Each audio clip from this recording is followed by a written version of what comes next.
Halo, Assalamualaikum. Aku Ani Naimah dan di video kali ini aku mau ajak kalian jalan-jalan ke Zanshan. Nah, kota ini merupakan sebuah kota yang berada di kawasan Zaandam.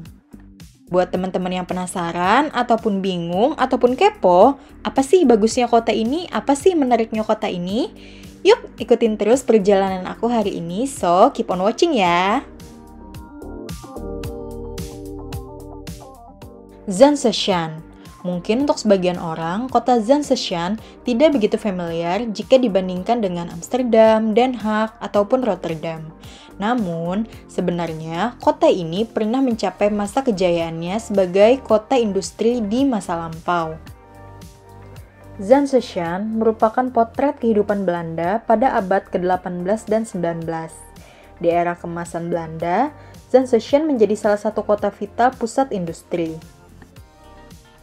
Kota ini memiliki kincir angin tradisional yang masih berfungsi yang pada tempo dulu menjadi poros penggerak berbagai industri. Pada masa itu, ada sebanyak 600 kincir angin yang berfungsi sebagai tenaga penggerak berbagai industri seperti pabrik kertas, rempah, minyak, tekstil, bubuk coklat, hingga bunga. Ada 3 windmill yang menjadi spotlight di sini, yaitu The Huisman, The Gekronde Polenburg, dan The Cat. Kincir angin ini sempat ingin dihancurkan oleh pemerintah, namun oleh UNESCO, kincir angin ini dijadikan heritage site sehingga masih ada sampai sekarang. Windmill The Huisman berada di Zanshan sejak tahun 1955. Kincir angin ini memegang peranan untuk menggerakkan pabrik penggilingan tembakau, pabrik roti, pabrik mustard, dan penggilingan rempah. Yang kedua adalah Windmill de Gekronde Polenburg, berada di Zanshan pada tahun 1963 dan digunakan sebagai tempat penggergajian kayu. Kincir angin ini sangat penting peranannya karena hampir semua rumah terbuat dari kayu. Yang ketiga adalah Windmill The Cat. Dibangun pada tahun 1664, kincir angin ini digunakan untuk membuat cat, kapur, minyak, dan pigmen yang berkualitas tinggi. Pemukiman rumah di Zanshan memiliki arsitektur unik khas Belanda yang sebagian besar dinding rumah kayunya berwarna hijau, yang mana dulunya merupakan ciri khas rumah warga di wilayah Zaanstad. Rumah kayu tradisional khas Belanda yang ada di sini sudah berusia hampir ratusan tahun dan oleh masyarakat setempat dilestarikan dan dirawat hingga saat ini.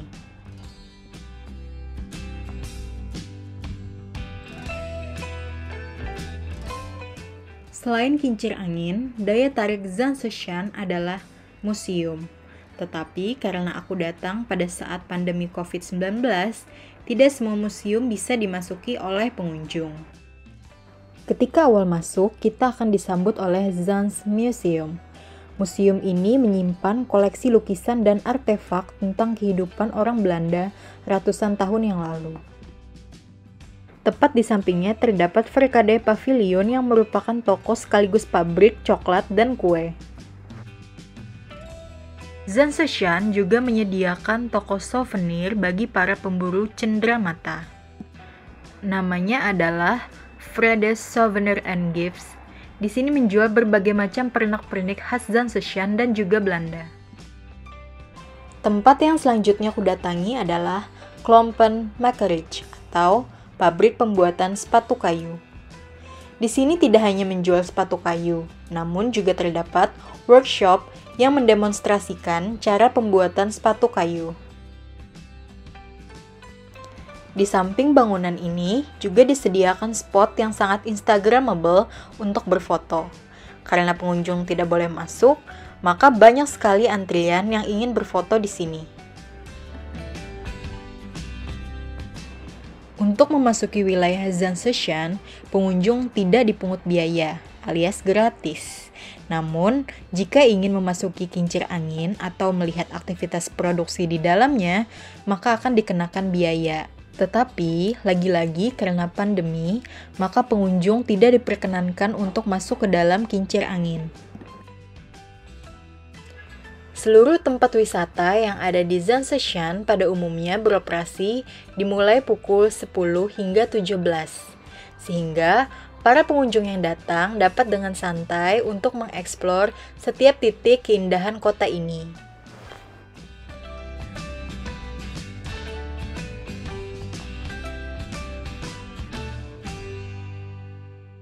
Sebenarnya, aku ingin sekali masuk ke pabrik pembuatan keju Cheese Farm Katrina Hof.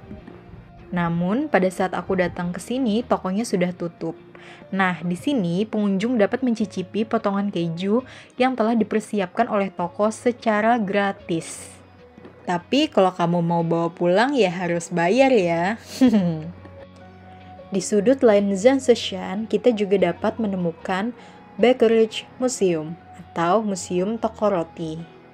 Nah, di dalamnya kita dapat melihat kerajinan kuno dari pembakaran roti dan honig Bratwurst yang menampilkan rumah keluarga pedagang pada abad ke-19.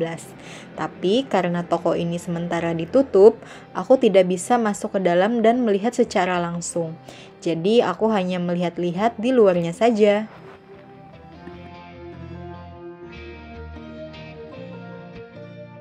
Oke guys, terima kasih sudah menemani perjalananku hari ini dan sampai jumpa di petualangan-petualanganku berikutnya.